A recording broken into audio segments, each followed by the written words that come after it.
তিন ধাপে নয়, দুই ধাপেই পে স্কেলের প্রজ্ঞাপন জারি। ১০০% পেনশন সুবিধাসহ টিফিন ভাতা ১,০০০ টাকা। তারেক রহমান এ বিষয়ে আজ যা বললেন। প্রাথমিক দিক থেকে তিন ধাপে বেতন বৃদ্ধির সিদ্ধান্তের কথা জানালেও শেষ পর্যন্ত সরকারি চাকরিজীবীদের প্রবল চাপের ফলে দুই ধাপে কার্যকর হলো নবম জাতীয় বেতন স্কেল। তারেক রহমান আজ প্রেস ব্রিফিংয়ে জানিয়েছেন, দ্রব্যমূল্যের ঊর্ধ্বগতি ও সরকারি চাকরিজীবীদের দীর্ঘদিনের অর্থনৈতিক অবস্থা নির্ণয় করে শেষ পর্যন্ত নবম জাতীয় বেতন স্কেল বাস্তবায়ন হলো। দীর্ঘদিন থেকে সরকারি চাকরিজীবীদের মাঝে যে বৈষম্য ছিল, সকল ধরনের বৈষম্য নিরসন করার মাধ্যমে কর্মচারীদের অর্থনৈতিক অবস্থার উন্নয়নের নতুন সিদ্ধান্ত নেওয়া হয়েছে।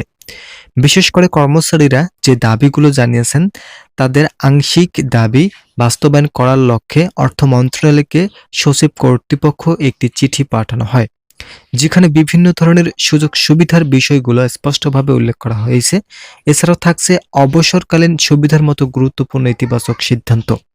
অর্থমন্ত্রী বলেন, বাজেট সংশোধনের বিষয়টি মাথায় রেখে সচিব কর্তৃক একটি চিঠি প্রধানমন্ত্রী তারেক রহমানের কার্যালয়ে পাঠানো হয়, যেখানে আমরা পে কমিশনের সঙ্গে বিভিন্ন ধরনের ভাতা ও মূল বেসিক বৃদ্ধির বিষয়গুলো সংযোজন করেছি।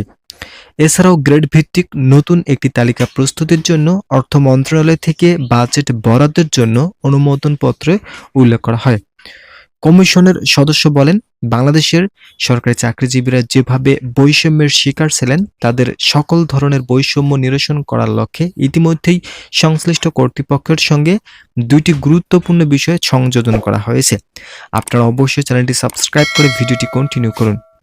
মন্ত্রিপরিষদের সচিব বলেন, আমরা ইতিপূর্বে প্রাথমিকভাবে একটি বৈঠক করেছিলাম, যেখানে আংশিক কিছু বিষয় সম্পর্কে ইতিবাচক ধারণা নিলেও বাংলাদেশের সরকারি চাকরিজীবীদের বৈষম্যগুলো যথাযথভাবে উল্লেখ করা হয়েছে। তবে চূড়ান্ত সিদ্ধান্তে না পৌঁছানোর কারণে সরকারি চাকরিজীবীদের দীর্ঘদিনের বৈষম্যগুলো মাথাচাড়া দিয়ে ওঠে। সংশ্লিষ্ট কর্তৃপক্ষ আজকের আয়োজিত বৈঠকে বলেন, বাংলাদেশের সরকারি চাকরিজীবীরা দীর্ঘদিন ধরে ধৈর্যের সঙ্গে তাদের দাবির বিষয়গুলো উপস্থাপন করেছেন। এছাড়াও তারা আগামী 16 মে কঠোর আন্দোলনের ডাক দিয়েছেন। তবে প্রধানমন্ত্রী যেহেতু এর আগেই সকল কার্যক্রম বাস্তবায়নের সিদ্ধান্ত নিয়েছেন, তাই দেশের রাজনৈতিক পরিস্থিতিতে অস্বাভাবিক অবস্থান তৈরি হবে না। কর্তৃপক্ষ জানায়, বাংলাদেশের সরকারি চাকরিজীবীদের মাঝে বৈষম্য দীর্ঘদিনের, তাই এখন তাদের সকল ধরনের বৈষম্য নিরসন করতে পূর্ণাঙ্গভাবে নবম জাতীয় বেতন স্কেল বাস্তবায়ন করা প্রয়োজন। বর্তমান অর্থনৈতিক পরিস্থিতি এবং বাজেটে ঘাটতির বিষয়টি মাথায় রেখে আংশিক গেজেট প্রকাশের সিদ্ধান্ত নেওয়া হয়। ইতিমধ্যে প্রধানমন্ত্রীর তরফ থেকে চূড়ান্ত সিদ্ধান্ত নেওয়া হয়েছে। প্রধানমন্ত্রী যে বাজেট সংস্থানের বিষয়গুলোর কথা উপস্থাপন করেছেন, সেই বাজেট অনুযায়ী সরকারি চাকরিজীবীদের মাঝে অবসরকালীন সুবিধা বৃদ্ধির চূড়ান্ত অনুমোদন পাস হয়। প্রাথমিক দিকে প্রথম বৈঠক অনুষ্ঠিত হওয়ার পর সচিবরা প্রধানমন্ত্রীর সঙ্গে বৈঠকের অপেক্ষা ছিলেন। অবশেষে সেই বৈঠকে প্রধানমন্ত্রী তার স্বাক্ষর করার মাধ্যমে দীর্ঘ প্রত্যাশিত সুবিধা চালু হলো। আপনারা যারা এখন পর্যন্ত চ্যানেলটি সাবস্ক্রাইব করেননি, তারা অবশ্যই সাবস্ক্রাইব করুন।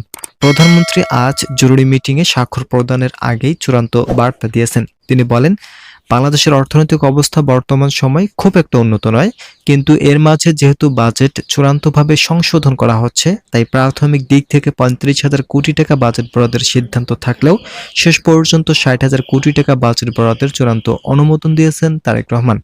এই বাজেটের মাধ্যমে 11 থেকে 20 গ্রেডের সকল কর্মচারীদের অর্থনৈতিক অবস্থান বৃদ্ধি করার জন্য এই সিদ্ধান্ত নেওয়া হয়েছে। এই সিদ্ধান্তেই বাংলাদেশের কর্মচারীদের বেতন 20,000 টাকা নির্ধারণ করা হয়। প্রাথমিক দিকে 16,000 টাকা বৃদ্ধির অনুমোদন আসলেও শেষ পর্যন্ত সচিবদের প্রাথমিক বৈঠকে যখন 50% বেতন বৃদ্ধির সুপারিশ করা হয়, তখন সকলের মতামত নিয়ে 20,000 টাকা পর্যন্ত বাড়ার অনুমোদন দেন তারেক রহমান। অর্থমন্ত্রী বলেন, আমরা প্রধানমন্ত্রী তারেক রহমানের সঙ্গে বৈঠক করে আংশিক গেজেট প্রকাশ করার চূড়ান্ত সিদ্ধান্ত নিয়েছিলাম। আমাদের সিদ্ধান্তগুলো অনুযায়ী আংশিক আকারে বেতন বৃদ্ধি পেলেও অবসরকালীন সুযোগ সুবিধা নির্ধারণ করা হয়েছে। এই সিদ্ধান্তের ফলে কর্মচারীদের দীর্ঘদিনের অবসরকালীন যে বৈষম্য ছিল, সকল ধরনের বৈষম্য অবশেষে দূর হলো। ইতিমধ্যেই 50% থেকে উন্নীত করে 20,000 টাকা পর্যন্ত বেতন বৃদ্ধির সর্বনিম্ন একটি সিদ্ধান্ত নিয়েছেন তারেক রহমান। তারেক রহমানের তত্ত্বাবধানে এই বিষয়গুলো সংশোধনের গুরুত্বপূর্ণ কয়েকটি সিদ্ধান্ত নেওয়া হয়েছে। আশা করা যাচ্ছে সরকারি চাকরিজীবীদের জন্য এই সিদ্ধান্তগুলো আগামী বাজেটে সংস্থান করা হবে এবং গেজেট প্রকাশ করার মাধ্যমে কর্মচারীদের 2 ধাপেই নবম জাতীয় বেতন স্কেল কার্যকর থাকবে। এছাড়াও টিফিন ভাতা 1000 টাকা সংযোজন করা হয়েছে। তো বিস্তারিত আলোচনা করলাম। আশা করি ভিডিওটি থেকে অনেক উপকার পেয়েছেন। যদি উপকার পেয়ে থাকেন তাহলে অবশ্যই চ্যানেলটি সাবস্ক্রাইব করে আমাদের সঙ্গে থাকুন।